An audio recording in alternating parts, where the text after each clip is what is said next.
My career in the entertainment industry has enabled me to work with a diverse range of talent. Through my years of experience, I've recognized two essential aspects. Industry professionals, whether famous stars or behind-the-scenes staff, have fascinating stories to tell. Secondly, audiences are eager to listen to these stories, which offer a glimpse into their lives and the evolution of their life stories. This podcast aims to share these narratives, providing information on how they evolved into their chosen career. We will delve into their journey to stardom, discuss their struggles and successes, and hear from people who helped them achieve their goals. Get ready for intriguing behind-the-scenes stories and insights into the fascinating world of entertainment. Hi, I'm Tony Mantor. Welcome to Almost Live Nashville. Today, we're thrilled to welcome Tasman Archer, the celebrated British singer-songwriter whose soulful voice and heartfelt lyrics have left an indelible mark on music. Bursting onto the scene from Bradford, England, Tasman captivated the world with her 1992 chart-topping hit Sleeping Satellite from her debut album Great Expectations. Earning a Brit Award for Best British Breakthrough Act in 1993, she's known for her seamless blend of pop, rock, and soul, infused with heartfelt storytelling. From her early days as a seamstress to becoming a beloved voice in British music, Tasman's journey is as inspiring as her songs.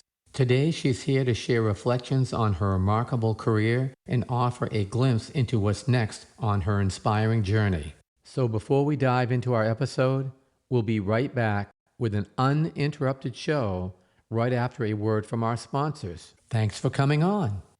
You're welcome. My pleasure. Yes, it's great to have you on. I understand you're working on a new project. Can you tell us a little bit about that? We've released our second single off the album, which is called Segregation Seeds, and that was uploaded to our YouTube channel just on Friday. And we're also on with all the other aspects of that, of releasing the next single just before the release of the album. So there's quite a lot to do still. It's ongoing, really, because we're actually building up my profile again, as it's been such a long time since I've released anything. So, yeah, we've done everything ourselves. We've done all the videos, we've done all the mixing and the getting the mastering sorted out and all the artwork and the website. And, you know, the list goes on when you're an independent artist. So, yeah, it's full on all the time.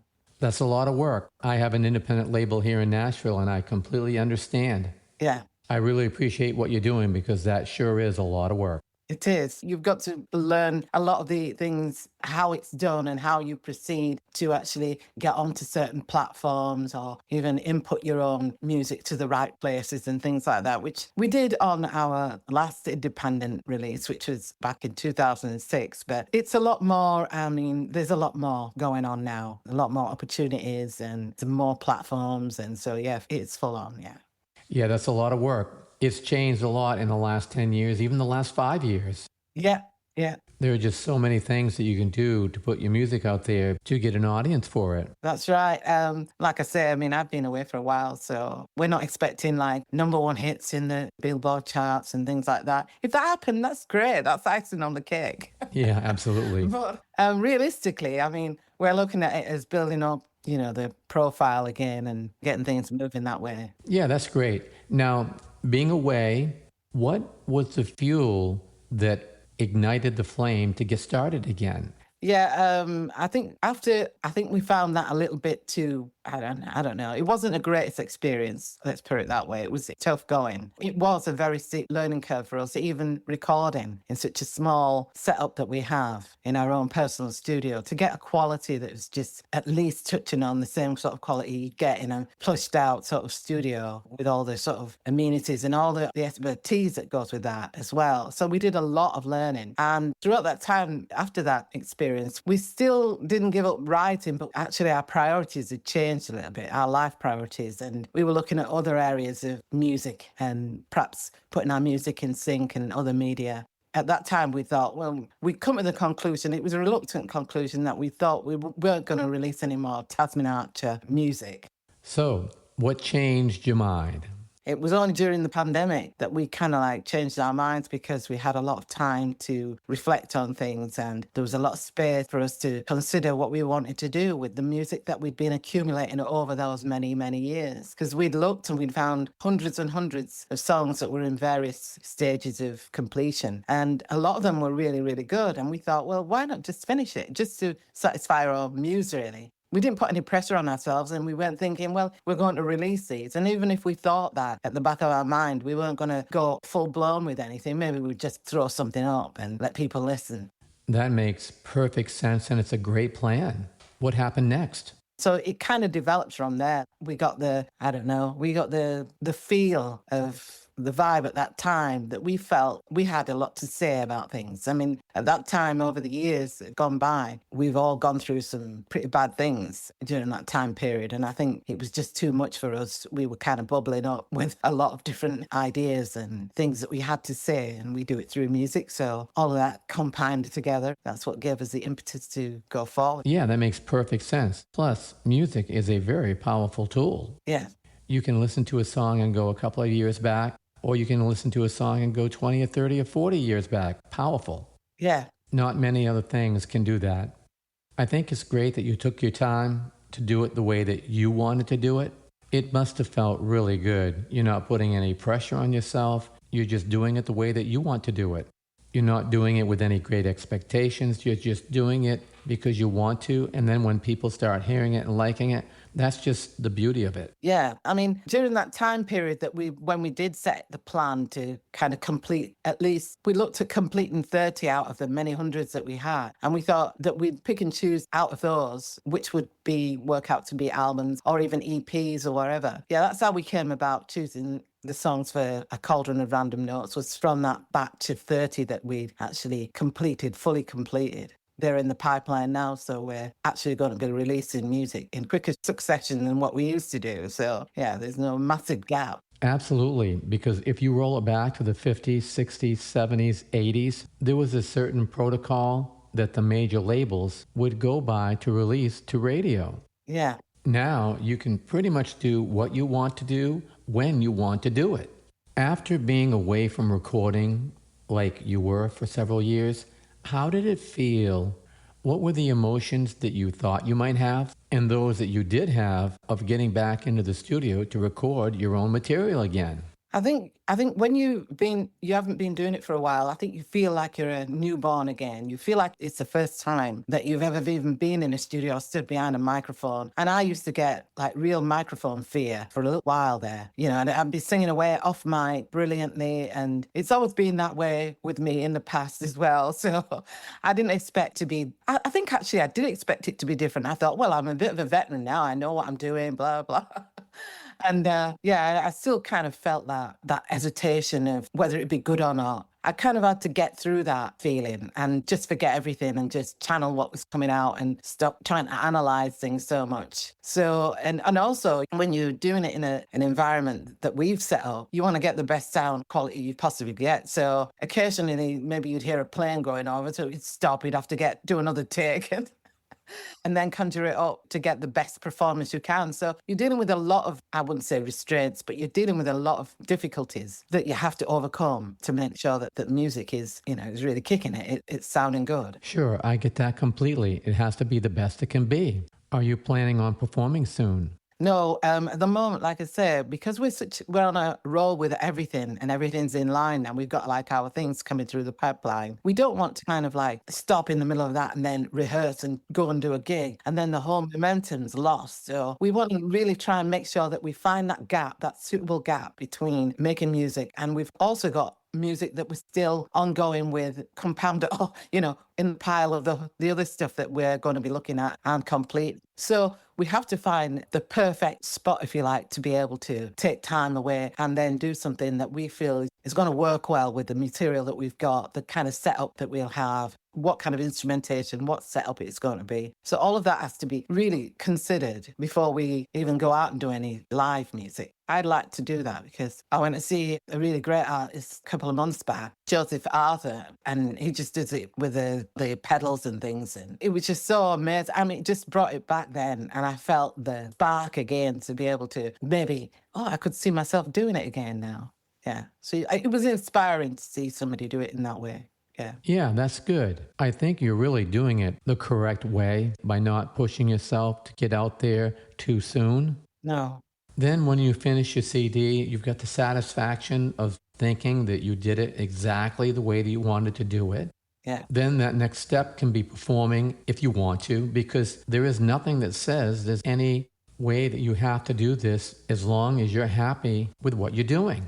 Yeah. And I think that you can fall into a trap when you have a big machine behind you, like a big record company. There's so many then music by committee, it's performance by committee, it's video by committee, it's everything. Seems like it's been taken out of your hands. And that is not as if you've gone about and you've said, I've chosen this specific person I feel is on the same wavelength as me, and we can kind of like prove our way through how we want to express ourselves in a video, say, in any other aspect of music. But you don't have that within a company. The company comes as it is. It's a package. The people involved in that don't always see the same vision as you do. Sometimes they see a better vision or that they can add to it. It's just a coincidental thing that happens occasionally. But yeah, to do it on your own terms is very satisfying because you know the journey is the journey that you've actually chosen for yourself without pressure. Yeah, you brought up the difference of being independent as you are now or having the machine of a big label behind you. Yeah. A few years ago,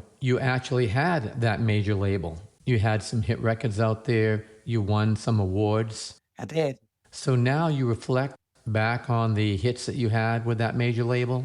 What are some of the feelings that you felt like you learned from that you can use to help yourself in what you're trying to do today? I don't know. I think basically it's just the confidence of knowing that you can do it because being there and you've done it before, it was partly for the most part, 90% of it is partly something that's coming from you. All they're doing is marketing you. The marketing side is something that you have to work out for yourself when you're an independent. That's another aspect, totally. Yeah, I think I've learned that you can actually do it. You can actually do it by yourself. And there is no real magic that happens apart from the fact that they do have gatekeepers within that system and that you have to work your way through those gatekeepers to get your music out there. And also to make sure that you are actually doing the best from your part to get the best sound quality, the best, everything that you can do to make sure that that's on a par with what you'd expect when you're listening to other people who are actually on a big label. But you have to do that within the restraints of what you've got, the resources of what you've got. And a lot of that comes with just years and years of learning. And I think we gave ourselves that space, intentionally, unintentionally, whatever. It worked out that John, my partner, writing partner,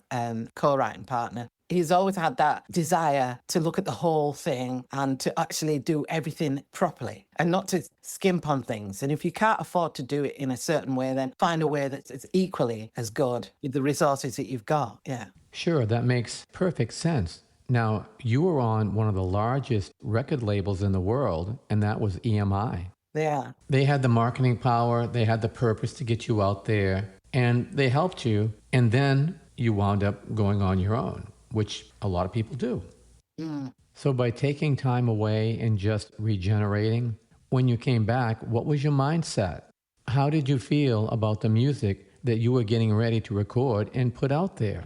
I think I felt optimistic about that at that time because at the time that we spent with EMI during the last period, the period that was soured, if you like, it gave me that impetus anyway to think, well, I don't really want to be in that kind of environment. I want to be in an environment where I feel I'm doing the best that I can with who I am and how I respond to things. I don't respond too well for people to imagine that we're going to keep doing the same record or producing the same thing over and over and over again just because the business side of the music want it that way. That's a great point to have. I don't feel that that's the best way to approach music or to be an artist. I think you have to have space to take things in, to take life in. When we did Great Expectations, before we signed to the label, we had all those years of growing up through influences through music to your own life and your perspective. And the three of us had that. And so It's like condensed down into one album. All of those, the good things, however you want to put it, is condensed into one album from many, many years of experience of each of us. And so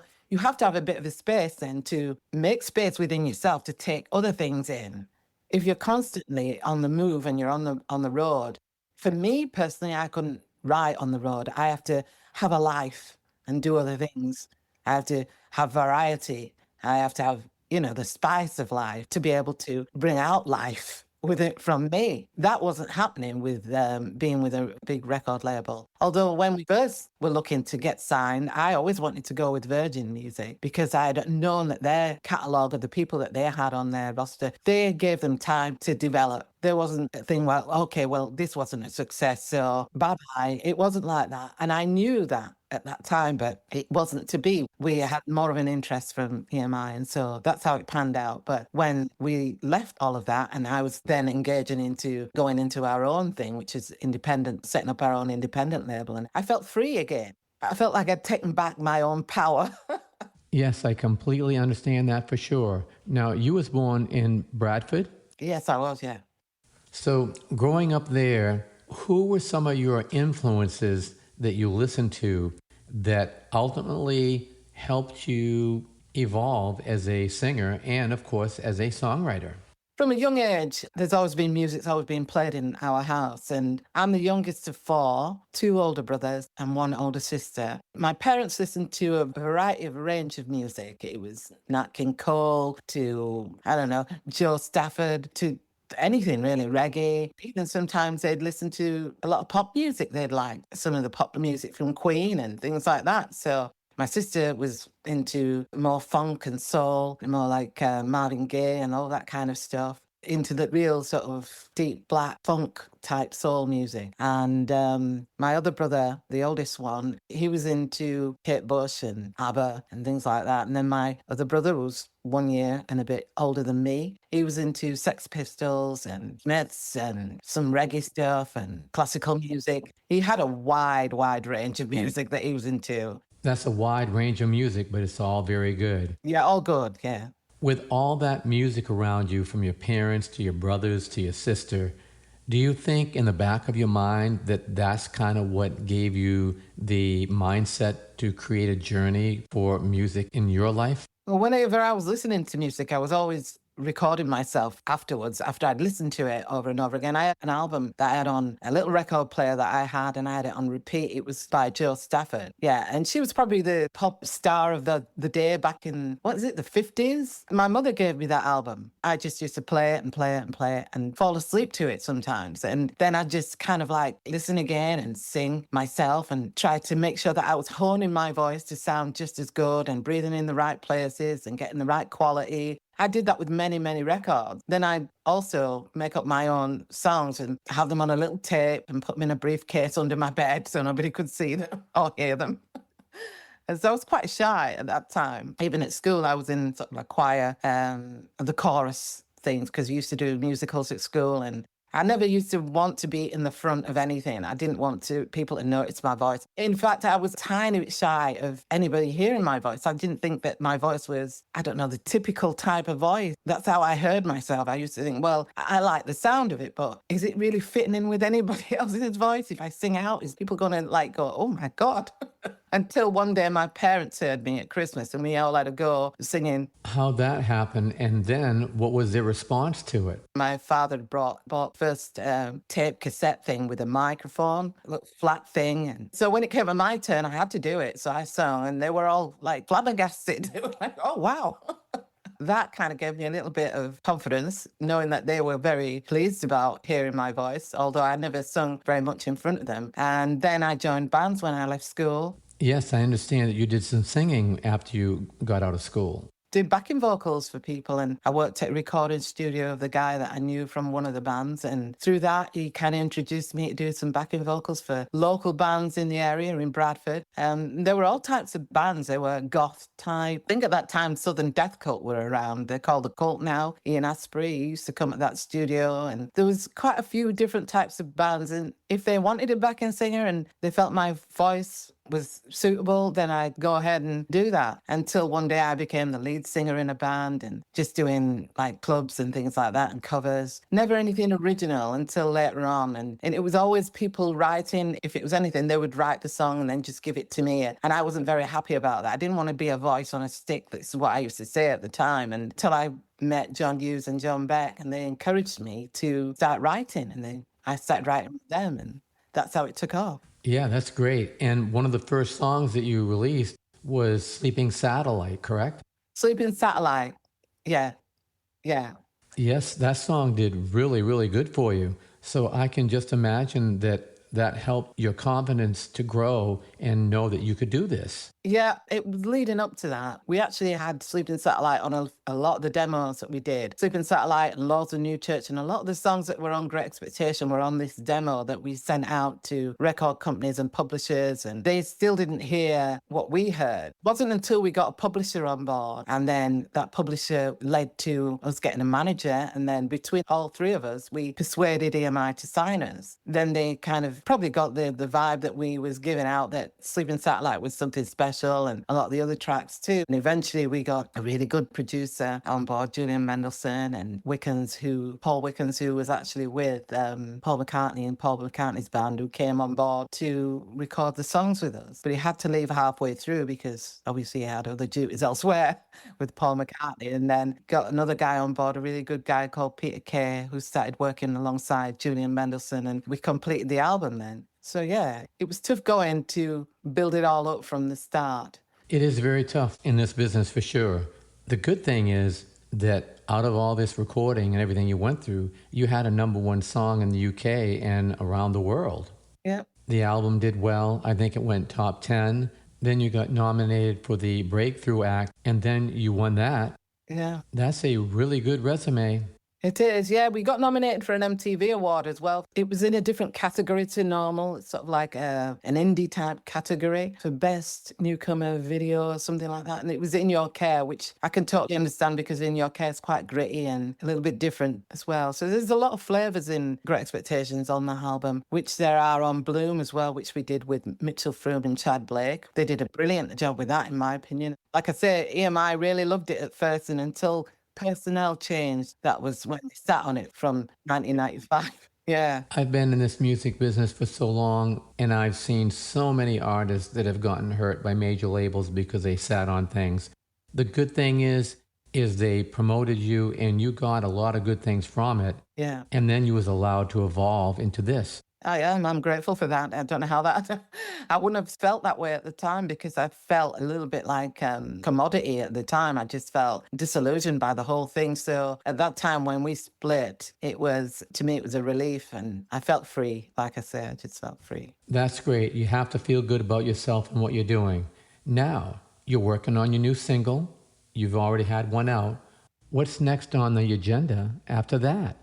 Well, when the album's out, because the album's out on 12th of September, there will be another single out just before the album's released, a week before, I think, or something. Yeah, so, and then after that, when the album's out, obviously we'll be trying to push a profile for that and keep that going. And then we have to now look at the other tracks that we have in the pipeline. We're thinking perhaps it'll be an EP.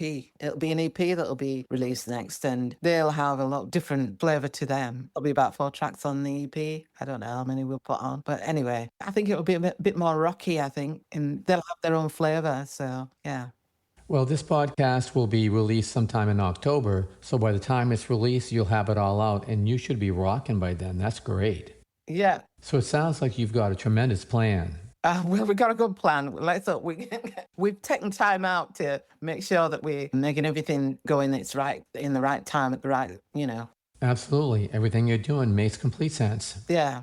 Well, this has been really good. Great conversation, great information, just a great story that you have. I really appreciate you taking the time to come on. I appreciate you having me on. Thank you. I'd like to come on when we got later on when the album's out and things like that. I'll come on again, speak to you. It's been really, really good. Yes, it's been fun and really enjoyable. Thanks again.